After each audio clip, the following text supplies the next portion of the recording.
Unit 14, Flora Street, bedroom 2. The resident reports some periodic mould to the ceiling in the second bedroom. There's less foliage on the wall of the second bedrooms. The vents are a poor design because it traps water into the cavity and the water can't drain efficiently. First step would be to seal these weather shields and the header where there's some large gaps in the sill on the corners to limit moisture penetration into the cavity. The cavity flashing is exposed, which is good. The vents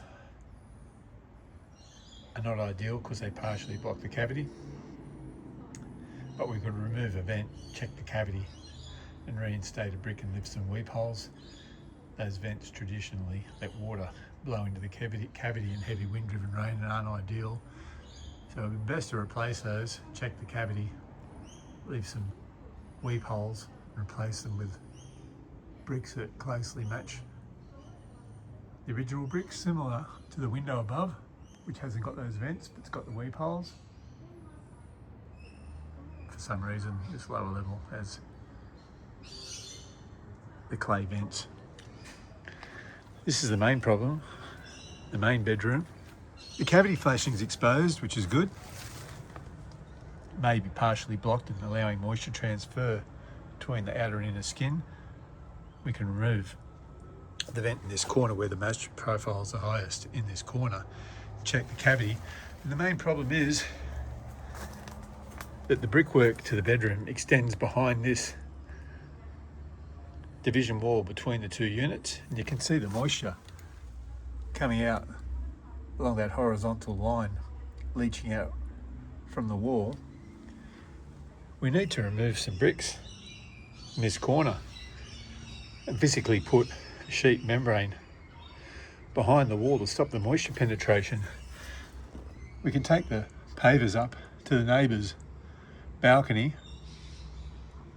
put a waterproof bandage in that corner, take a brick out here and make a dam end on that cavity flashing so that the water penetrating the cavity from the neighbouring unit doesn't flow back towards this unit. But we need to get a sheet membrane or a barrier between that brickwork, building brickwork, and the partition wall, the retaining wall there, to stop the moisture transfer into the unit. And we need to put a dam end on the cavity flashing in that corner. So we need to remove some bricks in this corner. We need to remove this vent. We need to remove at least 2 to 3 bricks back from that corner. We need to segregate or stop the moisture penetration from that retaining wall built with extruded bricks back into the cavity, and we need to put a waterproofing patch in this corner of the neighbouring unit by removing some tiles, excavating down to the slab level, putting a waterproof bandage in that corner and reinstating the tiles and reinstating the bricks, the damaged render.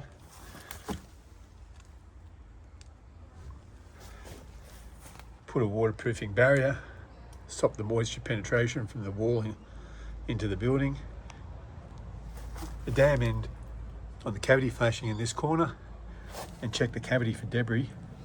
Also, we need to seal up the window weather shields, letting water into the cavity. Put an angle on the header, stop moisture penetration into the cavity. An example of the weep hole above the window is there. But for some reason, they've swapped back to the vents on that corner, which are inefficient and don't let the cavity drain.